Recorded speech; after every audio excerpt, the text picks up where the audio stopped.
What's up, YouTube? This is Too Raw for TV. All right, so look, we're 9 days past election day, right? And I really don't even want to keep rehashing this thing. But I think some things need to be said.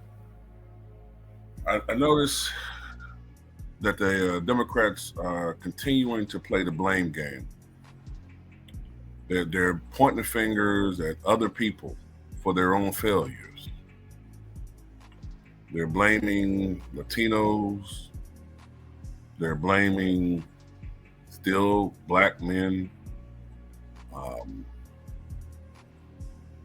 they're blaming Joe Biden. They're pointing the finger at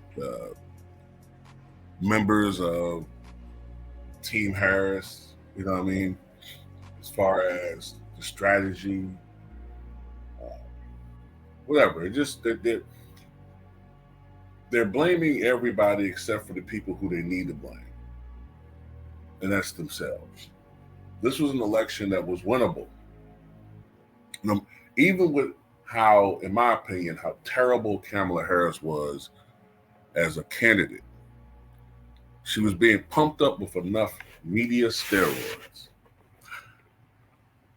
The media is 80 to 85% liberal. That includes traditional media and social media. They had all of these advantages. So why are they complaining like, they were at a disadvantage? You're even hearing these once pious, morally and ethically superior Democrats who were laughing, and justifiably so, at all these Trump supporters who were crying foul 4 years ago. You even hearing some of these clowns claiming that the election was rigged. Can you believe that? These motherfuckers. Like I said, both sides are the same to me, man. That's why I step back and I'm an observer of all of this crap. I observe it because they're both the same. I've said that time and time again. To me, the Democratic Party and the Republican Party, while on the outside, they appear to be two different flowers. They both have the same roots. Say that again. Even though the Democratic Party and Republican Party on the outside appear to be two different flowers, they have the same common roots. So look, this is just my opinion. Number one, the base didn't come out. They didn't come out. Remember on election day, you had all of these clowns, and most of these were people on the right talking about, this proves election was rigged. Only 120 million people voted. In 2020, 158 million voted. 40 million votes just vanished. Kamala was only at like 59 or 58 million. Trump was at 60-something million. How did 20 million votes evaporated in thin air? And I said the same thing happens with these elections. It takes sometimes up to 2 to 3 weeks to count every single ballot, right? It's going to wind up being a lot more than 120 million votes. So as of my recording this video, the tally is up to 151 million votes, right? 97% have been counted. So when everything's said and done right now, it looks like the final total is going to be 156 million people have voted. That's down 2 million from 4 years ago. But 4 years ago, you had a 66% voter participation level, something we hadn't seen since, I think, 1900. So that was historic. You're not going to really see a lot of elections with that type of turnout. I think turnout's still going to be very high. It's going to be north of 60%, but it's down a little bit. And I think if you just do the math, right? Trump got 74 million votes last time and a very historically ridiculously high turnout rate. 74 million people voted for Trump. In an election where the turnout was a little bit down, high but still down, You're going to get somewhere north of 76 million votes. So his raw vote total went up. Whereas Joe Biden, or the Democrats, I should say, have gone from 81 million to she's probably going to wind up about 73, 74 million votes. So it went down considerably for the Democrats. What happened wasn't that it was rigged. It's not all of this other stuff. The Democratic base just didn't come out in the numbers sufficient for victory. In the swing states, she lost by a margin of about 250,000 votes. Significant, but not overwhelming. This was not a popular vote landslide. This was a winnable election. But the base didn't show up. All these people that are ranting and complaining and moping and crying about, this election, a lot of them didn't vote. They didn't vote. They talked a good game, but they didn't vote for her. And I said this before. Remember, I mentioned and I referenced 2004. 2004, the Kerry campaign, John Kerry, senator from Massachusetts, he was a Democratic standard bearer. Their strategy was to get out the youth vote. Okay? They targeted young voters. Young voters were really loud and boisterous. Yeah, John Kerry, we got to get Bush out of this White House, this war, and all of that crap. I fell for the Kool-Aid at the time. You know what I'm saying? I drank the Kool-Aid, I should say. I was only 24 years old at the time. I voted for John Kerry reluctantly. And I say reluctantly because, at the time, while I did think that Bush was not a great president, I didn't know whether John Kerry was presidential material, you know what I'm saying? But I voted for him reluctantly, which is probably an omen that he was going to lose. Come to find out, people didn't come out to vote for him. Same thing with Kamala Harris. The turnout was good, but not great. Not the sufficient numbers that she needed. Look, 92% of black women voted for her. That's great. The overall turnout was good, but not the numbers needed for victory. All right? Black men came out for her, just not the numbers that they expected. But she made a lot of, she didn't really gain any ground with any group. None. The only group that she made any gains with is actually an indictment on the Democratic Party. Those who made 100,000 or more, the Democratic Party did a lot better with. So the Democratic Party, which used to be the party of the downtrodden, used to be the party of the working man, is now the party of opulence, the party of the rich, the elites. That's what they're the party of. Republicans are also still the party of the rich, the elites, but they cosplay magnificently as the party of the common man. I'm going to tell you another thing that Donald Trump did that people were laughing at him, but it's actually worked. The Democrats do a stupid thing where they basically write off half the country. They write off. Kamala Harris spent time only in swing states, only in Arizona, only in Nevada, actually she didn't spend that much time in Nevada as she should have, but let's say the swing states. She spent time in Nevada, Arizona, Georgia, North Carolina, Pennsylvania, Michigan, and Wisconsin. That's where she spent time at. Donald Trump did the same thing, but Donald Trump also, people say he was foolishly doing it, he was going to New Hampshire. He was going to New York. He spent time in Virginia, right? People say he was wasting his time doing that.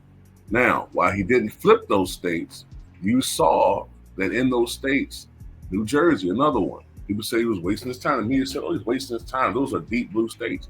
They were blue, but he made significant inroads in those states. You saw those states. Look, New York, he got 44% of the vote. New Jersey, he got 45% of the vote. New Hampshire, much closer than it was 4 years ago. So while he didn't do enough to flip those states, he was speaking to voters and speaking to their issues. And the fact that she completely, in the Democratic Party, completely ignored immigration as an issue. Completely ignored it. Completely ignored people's concerns. Try to explain it away. People, one of the things that should have been a bad omen was the percentage of Americans in exit polling that said the country is headed in the the wrong direction. That plus Joe Biden's 41% approve rating. Those were obstacles that they couldn't overcome. This was not a great economy. And the only reason why the election was even relatively close is because Donald Trump is such a toxic and polarizing figure and candidate. It doesn't help too, and I said this time and time again, it doesn't help when you're parading around the country with people who just 10, 15 years ago were you calling war criminals. You're parading around with Lynn Cheney. You're parading around with Dick Cheney. You're parading around with and trying to seek the endorsement of John Bolton. All these Bush-era Republicans who only hate Trump because he's dismantled their grip on the party. What the fuck are you doing? Did you know while she's parading around with all these people, they refuse to parade around with Bernie Sanders? Bernie Sanders should have been a warning to the Democratic Party. A warning. But they're so stupid. They're so haughty. They're so arrogant. They're so flippant in their they're so flippant in their know-it-all, bullshit that they didn't have the foresight to say, you know what?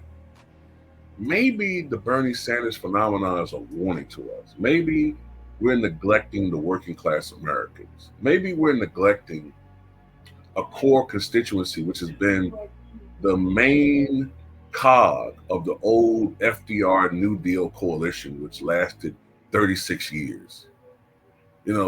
Maybe we need to go back to our roots. Nope, didn't do it.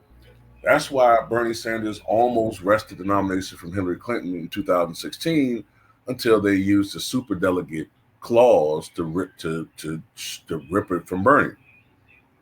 That's why but you notice the warning sign is no matter how many times people want to say that Trump is an extremist, Trump is not your typical Republican. Trump was able to cross over party lines and get a lot of disaffected Democrats to vote for him. Not a lot, but some. Because remember, a lot of Bernie Sanders Democrats voted for Trump in that election. They screwed over Bernie Sanders again in 2020. They screwed him over in 2020. Remember, he was running for president in that primaries, and they rigged it so that all of these centrist, moderate Democrats like Amy Klobuchar and Pete Buttigieg, they dropped out, so Biden could gobble up the moderate vote, and Sanders had to split the progressive vote with Elizabeth Warren. They rigged it then, right? And they screwed him again. And this time they phased him out again. Not listen to him, not listen to his warnings. They think that the voter base is so stupid. They thought that if they just try out these celebrities, these 304s who will do anything and say anything and endorse anybody as long as they're the highest bidder, lavishly spending $10 million reporting on Beyonce for a 3-minute endorsement. Like, do you really think that people are that stupid? Yeah, there is a core amount of voters that are stupid like that, but you cannot use froth. You can't use froth and decadence and think that you can fool everybody and push this bad candidate to the all along the lines of the presidency. It's not. People aren't that stupid, man. A lot of them are, but they're not that stupid. But that's pretty much all I got to say in this one, man. The Democratic Party has a lot to They got a lot to work on. And look, everybody is complaining about Donald Trump. Oh, he's trying to get reparations for white folks. First of all, that's not what he's doing. That ain't what he said. That's bullshit. Secondly, even if he was doing that, right? To be honest with you, I'm not mad at him because that's what happens when you actually promise your base something. You see what I'm saying? He actually promised his base something. They voted for him. They wanted something from him, I should say too. He said he was going to do certain things. They voted for him, and now he's doing it. Whereas the Democrats, we're telling you what we want. You're telling us, uh, it's bigger than us. We're not going to do that. We're not going to do something specific for you.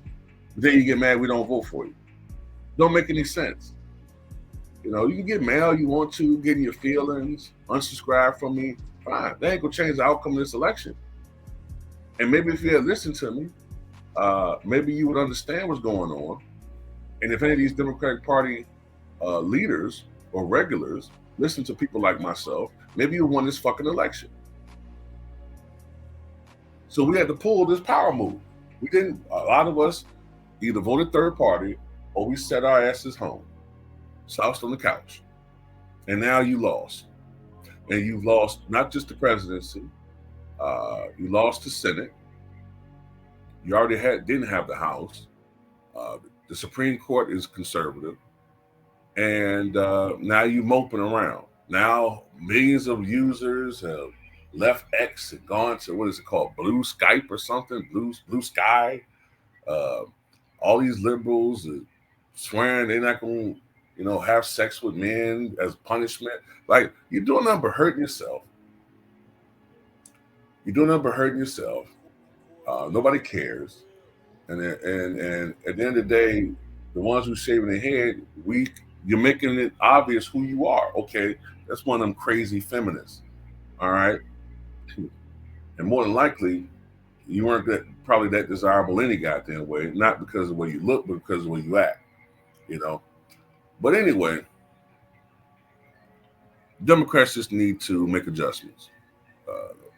As I said before, move to the center, speak more on issues that are pertinent to your former base. I suspect that Trump is going to make a lot of errors. As I said before, Trump is deteriorating slowly. So honestly, he's kind of a lame duck anyway, because he's only going to serve for one term. I assume what's going to happen is Democrats are going to make gains in the midterms. They're going to be motivated. And I think the candidate that's probably going to be the favorite in 2028 is probably going to be Gavin Newsom. Now, Gavin Newsom has a hell of a record to try to overcome. I anticipate Gavin Newsom, I don't know when his term ends, but I think it's sometime in 2027, I think. But anyway, for the duration of his governorship, I think he has to move to the center. They got to get rid of some of this wacky crap. The Democratic Party got to move to the center. If they got any shot at winning 2028, they gotta wrest control of the party from the extremists and get back to the sensible middle. That's what Bill Clinton did. That's why Bill Clinton was able to win the presidency. That's when the Democrats were able to make some gains. They've moved too far from that to the extreme. And honestly, it started with Barack Obama. I hate to say it, but it did. It started with Barack Obama. They moved to the extreme, on that side. Also, keep comfort Republicans, because I assume the Republican Party could still do this. Now that they're in power, we all know one thing about the Republican Party. One thing that they will do is they know how to screw up a good thing. We saw them do it in 2022 in the midterms. Now what's going to happen is all the extremists on the Republican Party, they're going to feel emboldened. They're going to push too far. And then they're going to become the party of the extremists. The Democrats need to move back to the center. And then in 2028, that's a possible path to victory. Although I still think they're going to lose and then 2032 is going to be the year they're going to win. All right, but we'll see. Tell me what you guys think.